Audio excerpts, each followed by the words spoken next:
Whispers of life, a simple experience, but yet complex to the human mind.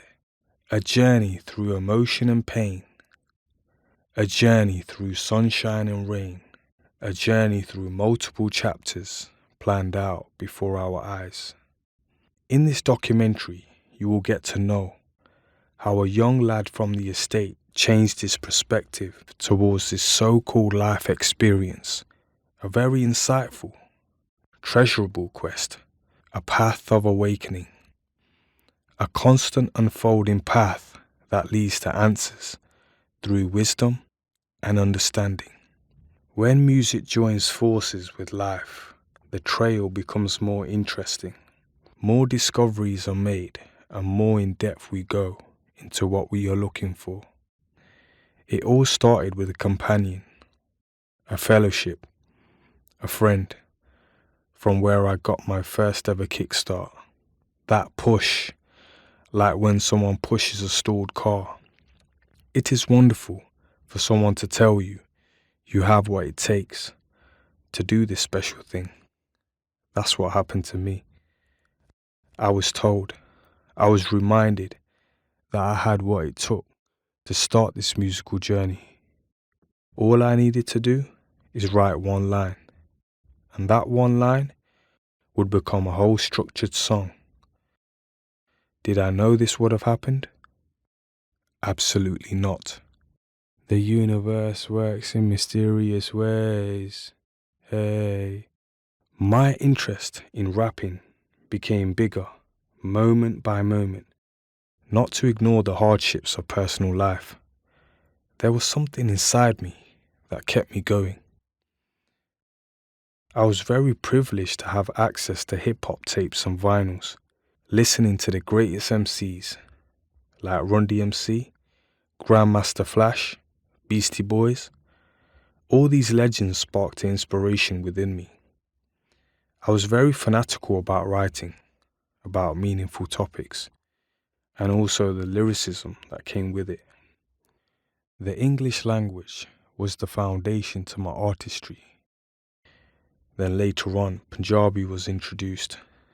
Having fun, making metaphors, punchlines, double meanings, I was embraced in the world of hip-hop. Now, let me tell you a little bit about my family. The family that seeded and watered this beautiful flower. Born and bred in North India, Punjab, came to the UK for a better opportunity for themselves as well as their siblings. My dad was a hard worker. My bibi took care of me while everybody was at work. The woman I call Mum was my spirit guide. She would always teach me how to respect others, read me Punjabi poems and tell me about my culture or where I'd came from, so I didn't forget my roots. She had a rare blood disorder called Poem syndrome, which affected only a few in the whole of the UK. Alongside this, she suffered with many other conditions. Even though she was going through a rough patch, she would always have a deep shari to read to me. She would always help me with my songwriting and poetry, and always give me ideas when she could. Such an angel.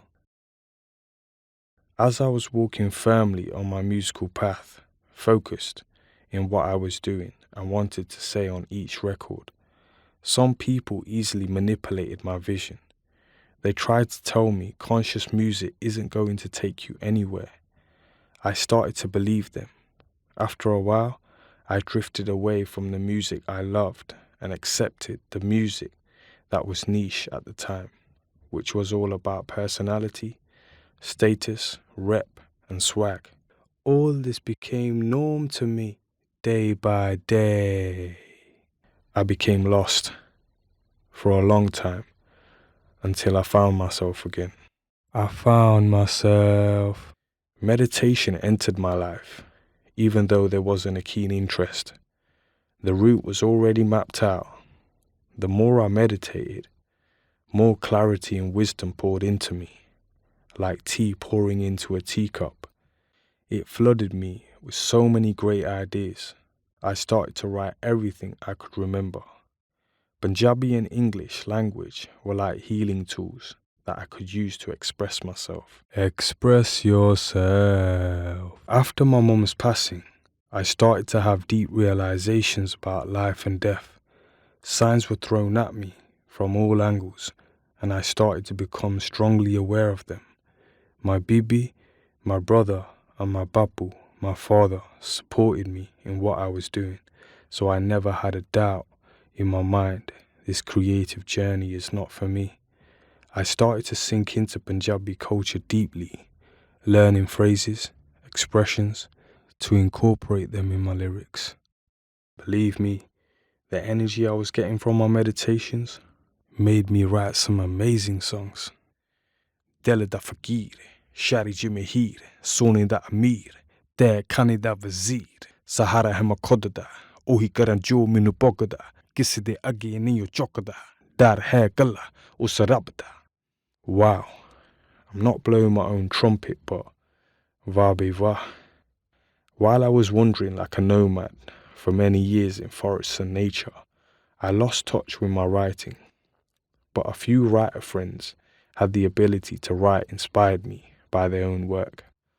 I would get pages and pages of these lyrics sent to me via email, and I would print them out and recite them. My muscle memory came back to life.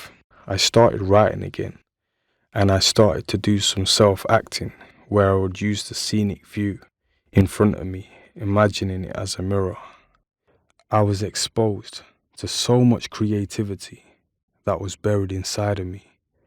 Poetry, art, drama, creative storytelling, and playing instruments. There's so much within us all. All we have to do is tap into it.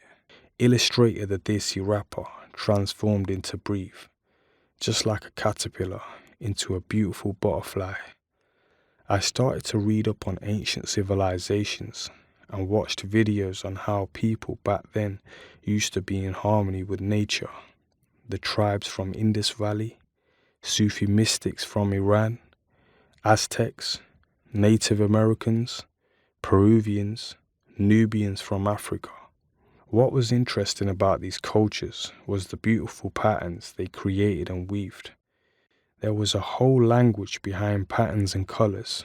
My music represented unity, so similar patterns and colors would go well with the brand I was thinking of creating. The journey unfolds in a way the universe planned it.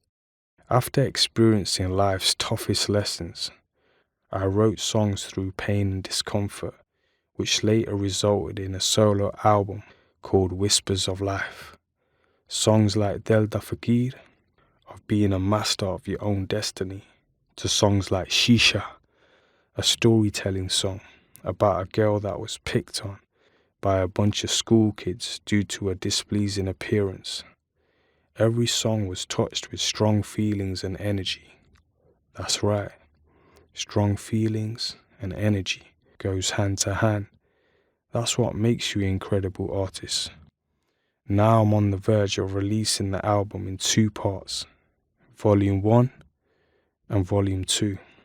Having patience is something my BB always taught me.